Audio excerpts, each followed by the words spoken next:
여러분 평안하십니까? 오늘도 말씀과 함께 주님의 은혜 가운데 거하시기 바랍니다.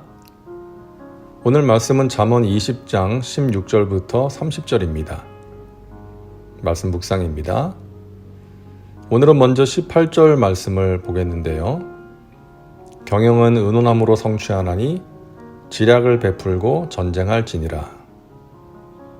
여기서 경영이란 많은 사람들이 힘을 합해서 회사나 단체를 운영하는 것을 말합니다. 조그만 구멍가게를 운영할 때에는 혼자서 열심히 하면 되죠. 그러나 규모가 커져서 수십 또는 수백 명의 직원들을 데리고 일을 할 때에는 혼자서 주먹구구식으로 경영을 하면 효율적일 수가 없습니다. 여러 사람들이 모여서 일을 할 때에는 조직이 필요하고 계획을 세워서 일을 해야 합니다. 교회도 마찬가지입니다. 어느 정도 규모가 되면 조직이 필요합니다. 교회 일도 다양하고 방대하기 때문이죠.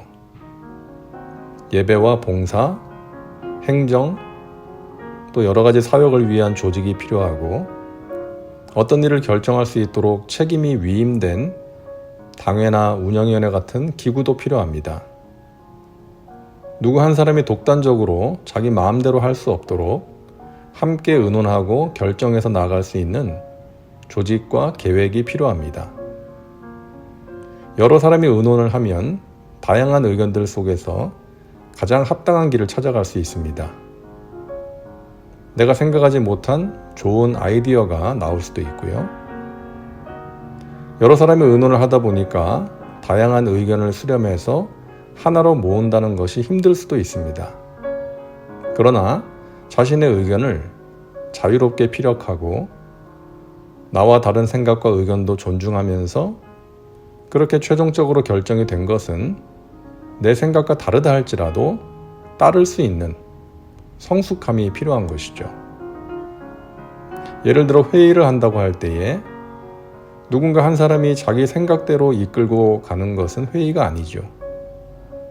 참여한 사람들의 의견을 귀담아 듣고 다양한 의견이 나왔다면 정해진 절차를 따라 결정을 하고 그렇게 결정이 되었다면 내 생각대로 되지 않았다 할지라도 받아들이고 따를 수 있어야 하는 것입니다.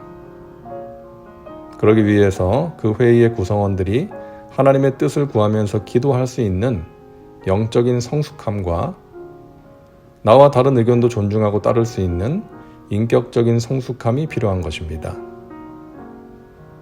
어떤 목사님이 그러더라고요. 자기 목회에서 가장 힘든 시간이 회의 시간이라고. 갈등과 다툼이 일어날 수 있고 그것을 조정하고 정리하는 역할을 해야 하니까 힘든 것입니다. 그렇다고 해서 혼자서 일을 결정하고 처리할 수는 없는 것이죠.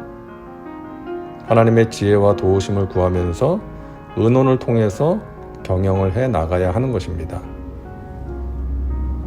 21절입니다. 처음에 속히 잡은 산업은 마침내 복이 되지 아니하느니라. 여기서 처음에 속히 잡은 산업은 두 가지로 생각할 수 있죠. 하나는 사업을 시작하자마자 흔히 말하는 대박이 나는 경우, 또 하나는 젊은 나이에 크게 성공해서 부자가 되는 경우입니다. 그런 사람들이 있잖아요. 특히 연예인들, TV를 보면 젊은 나이에 성공해서 좋은 집에 살고 좋은 차를 타고 다니는 모습이 자주 나오죠. 그런데 여러분, 젊은 나이에 너무 빨리 성공해서 많은 것을 가지고 누리게 되면 심각한 문제가 따를 수 있습니다. 인생의 많은 경험을 하기 전에, 그리고 인격적으로 성숙하기 전에 성공을 하고 많은 돈을 갖게 되면 흥청망청 돈을 쓰면서 세상 쾌락에 빠져들 수 있습니다. 흔히 말하는 성공은 했고 인기는 얻었고 돈은 벌었지만 마음의 공허함과 외로움과 불안함 때문에 그렇게 되는 것이죠. 그런가 하면 인생을 우습게 생각할 수도 있습니다. 자신만만하게 더 큰 일에 도전하거나 투자를 했다가 예측하지 못한 변수를 만나서 쓰라린 실패를 경험하기도 하는 것입니다. 자기 자신을 통제하는 법을 배우지 못해서 성공의 후유증을 겪게 되는 것이죠. 그래서 많은 경우 너무 젊은 나이에 성공한 사람은 그 성공을 지속할 수 있는 성숙함이 따르지 못해서 어려움을 겪는 경우가 많습니다.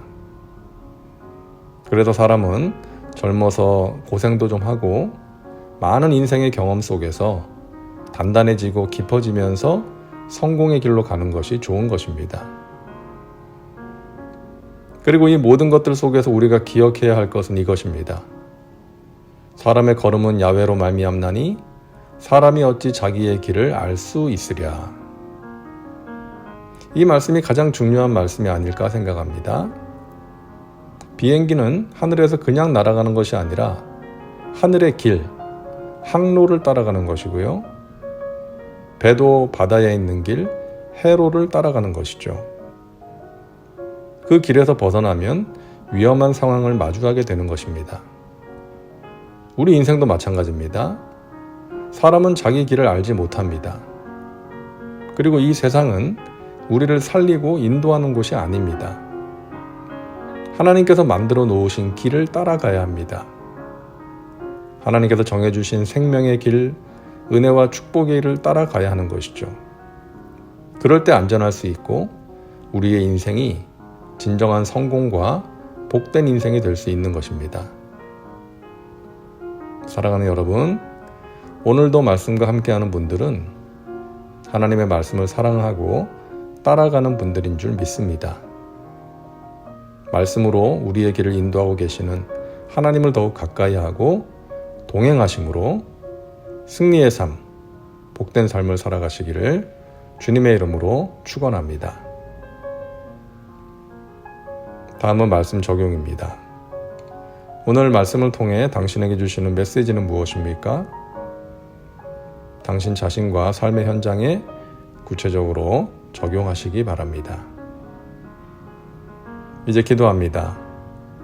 사랑과 은혜가 풍성하신 하나님, 오늘도 말씀과 함께 살게 하시니 감사합니다. 우리에게 지혜를 주시고 바른 길로 인도해 주시니 감사합니다. 우리가 마음으로 자기의 길을 계획할지라도 그 걸음을 인도하시는 분은 하나님이신 줄 믿습니다. 하나님의 인도하심을 구하고 따르는 지혜로운 삶을 살게 하옵소서. 특히 우리의 자녀들이 내 뜻이나 세상의 흐름을 따라 사는 것이 아니라 영원한 생명의 길이 되는 하나님의 말씀을 따라 살게 하여 주시옵소서. 그러함으로 하나님이 주시는 좋은 것들을 누리고 나누는 복된 인생 되게 하옵소서. 예수님의 이름으로 기도하옵나이다. 아멘. 오늘도 말씀과 함께 은혜 가운데 거하시기 바랍니다. 여러분 사랑하고 축복합니다.